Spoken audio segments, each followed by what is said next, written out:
It's important that you don't forget about bank accounts when you're doing your farm estate plan. This can be a big one. Watch this video to learn more.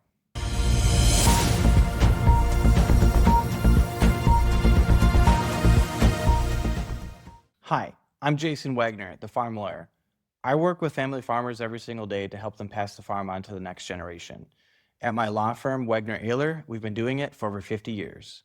So, you've got your bank accounts, personal, farm, hopefully not combined, but hey, it happens.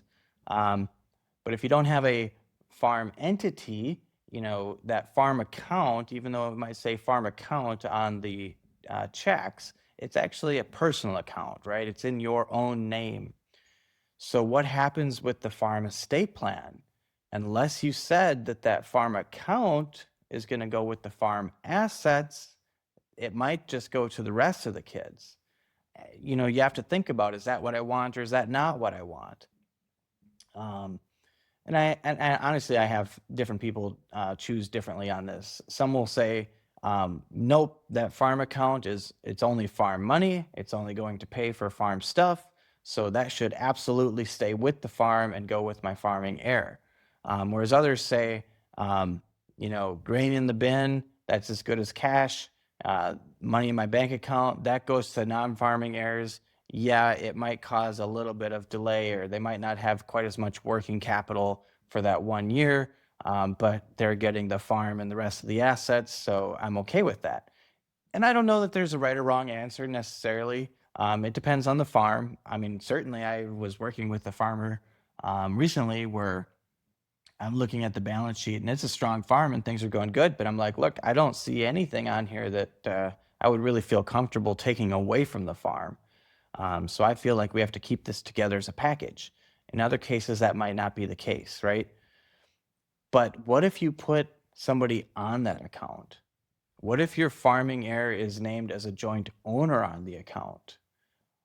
Or what if you put another kid, your power of attorney, on your personal account and you did it for convenience? You did it so that they can sign checks, they can help you with your bills, they can deposit into the account.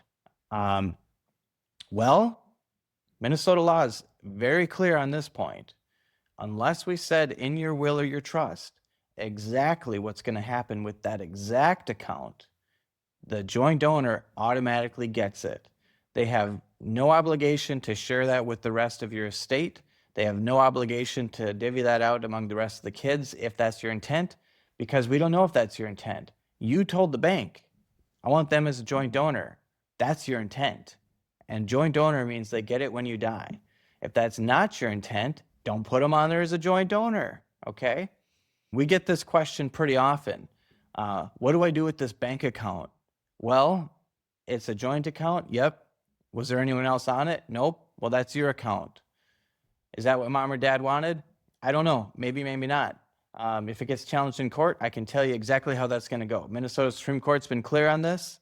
Unless the will or the trust says, this account, I have named this person as a joint owner. I did that for convenience purposes only. This should be part of my estate. Then that is going to go to that other joint donor. And if that's not your intent, that it goes to the joint donor, you're watching this video. So now you know exactly what's going to happen. And if you leave it that way, it just reaffirms that that's your intent.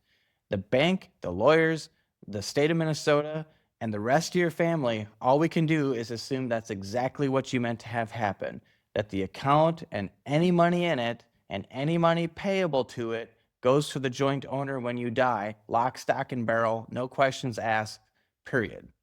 So what should you do instead? Well, number one, if you've worked with a farm lawyer, you have a power of attorney. That power of attorney has the authority to help you pay your bills and access your bank account without being an owner. They can do that using the power of attorney. They give the bank a copy of it. They say, this gives me the authority to act for mom or dad. Number two, you've got your trust. Make sure that you list your trust as the pay on death beneficiary on that bank account.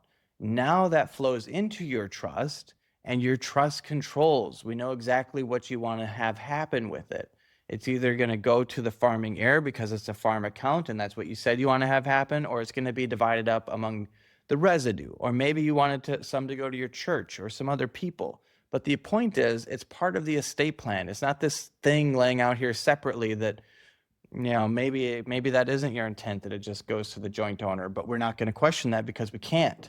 It's going to go into the trust and be part of your estate plan.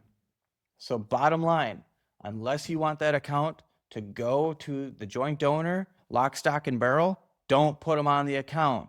Use the power of attorney and list the trust as pay on death beneficiary. That's why you have an estate plan. Use it. Now, if you like what you've heard, check out farmlawyer.com, follow me on Facebook, and subscribe to my YouTube channel.